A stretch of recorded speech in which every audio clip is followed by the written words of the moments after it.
One of the big rumors that it's going around in WWE and TNA as well is the sinking ship of TNA. Dixie Carter can say all she wants to that there's going to be a home for TNA, but I think if I'm a wrestler for TNA and my contract is coming up, I'm looking for somewhere to make that next paycheck, because I'm not going to put my faith in Dixie Carter and Spike TV that they're going to work out some sort of a deal that I'm going to be there. One of the biggest stars they have in the company is Kurt Angle. Right now he's injured. He had the ACL injury. Kurt Angle says a lot of stuff, and it's hard to say, believe what he really says sometimes. He tends to sort of, overhype things. It just makes it seem like it's unbelievable, some of the things he says.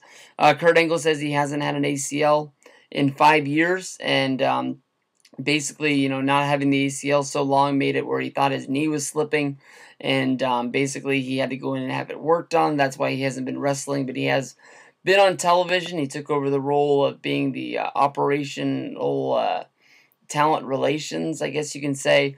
He had a sit-down interview with Ring Rust Radio, and in that he basically talked about how what his future is going to hold. He says that basically he'll be back and ready to wrestle come December or January, and Kurt Angle's contract ends sooner than later. I believe it ends this month in September, and then he'll go home and he'll sit there for a while.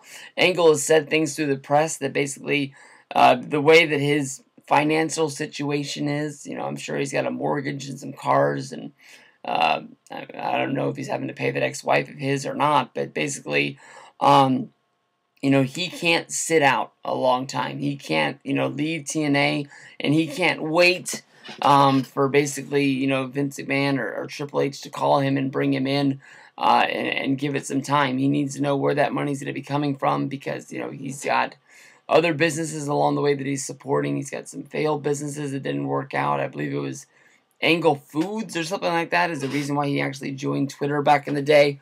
Kurt Angle, to me, is one of the best wrestlers that I've ever seen. I've been a big fan of his, definitely with the TNA shows. A Kurt Angle match was a reason enough to watch it. Watch the whole show knowing that you were going to get it. You go back in the days when he was still in the WWE, it was almost like you always had a Kurt Angle match and you always had a Shawn Michaels match. That would make the pay-per-view great, because you always knew you were going to get two good shows. That's why when they actually matched up at WrestleMania 21, that was like the perfect dream match for me. One of my favorite matches that I've ever seen. But basically, with Kurt Angle, is he ever going to get that call? He's had a lot of dark days with his days in TNA. He claims to be clean. He claims to be drug and alcohol free, and he's not going to get that sort of bad headline from TMZ. Basically getting another DUI arrest. And I know that he says that his rap sheet is clear, that he was able to fight the charges of the DUIs. I know one was like in North Dakota when he passed out and he hit a snowbank after a show, and I can't remember where the other one was. But to me, honestly, just because you have some money and you pay a lawyer and they find a loophole and you get your way out of it, doesn't mean that the people forget that the bad situation that you put yourself in. And I think that's one of the main reasons why WWE doesn't want to bring him in. I know there's a lot of people out there who seem to believe that Triple H and him have this big-time heat, and it goes back, and I would have believed that, but basically, Triple H did a podcast with Chris Jericho. I'm sure that you guys have all listened to it. If not, go out of your way. It was a two-parter. I believe it was last week, Talk is Jericho.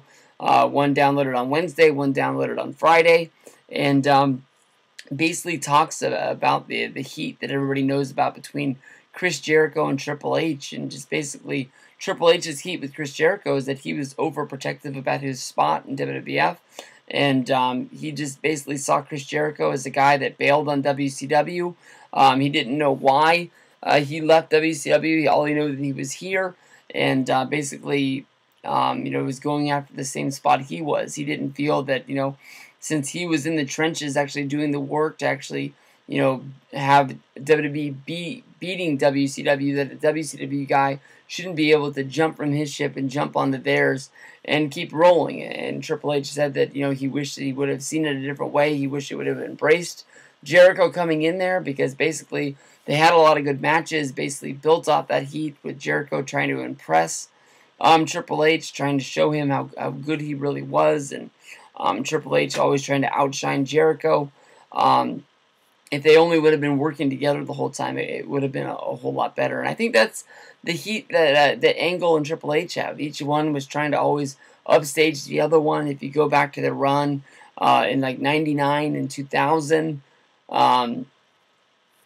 basically, you know, Angle was always, you know, that fast learner. And then when he would get there and they would main event the SummerSlam, when it would be Angle, Triple H, and The Rock, they had a really good match. Of course, that's the one that Angle got knocked out in when he did the table spot. I can't remember if it was the pedigree or if it was the rock bottom. But then, you know, basically he had to leave, and then Stephanie ended up talking him into coming back. You know, a lot of that stuff. They really did battle. They always had really, really good matches. And I don't really know what Kurt Angle has left in the tank. You know, a really good Kurt Angle match from TNA. His last one that I can remember doesn't come that easy. I'm not saying that he hasn't had good matches. Maybe if you brought one up, I'd be able to say, like, yeah, that was damn good. The last one that I can remember was Angle against Bobby Roode at Bound for Glory last year. That was the one where Bobby Roode had the submission hold and Angle was right there at the ropes.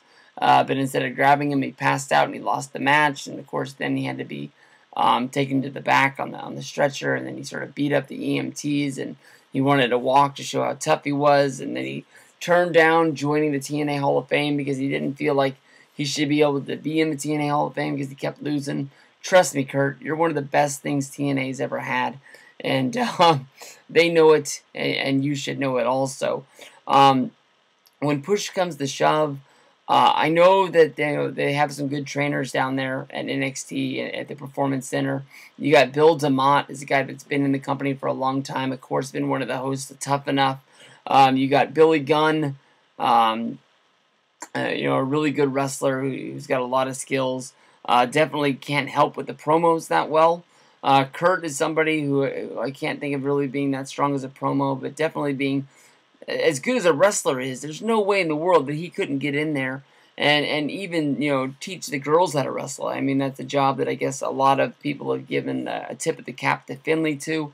Goldust as well, and Jamie Noble, three guys that just sort of took over being the agents for the women's matches, and you know, basically those matches have really shined, and a lot of people have always came back and said it was one of those three guys that was the agent that really helped them, you know, build their match and have the best thing they could go on.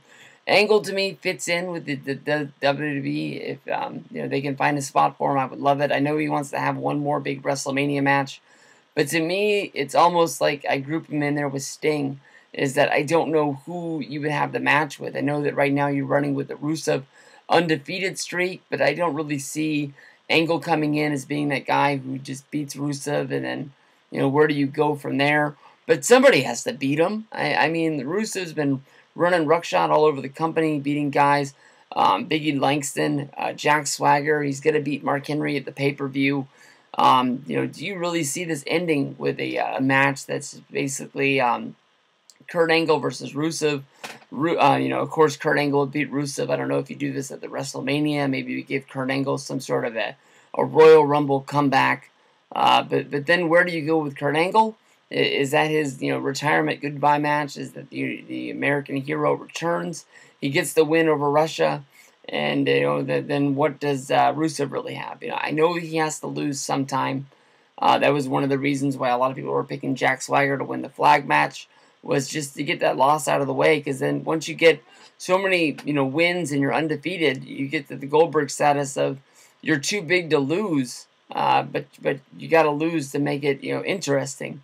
And you don't want to have your first loss be against, you know, Kenny Chaos or somebody like that. But Angle and WWF makes sense to me. I think it is something that, you know, it definitely should be worked out and really getting it down together.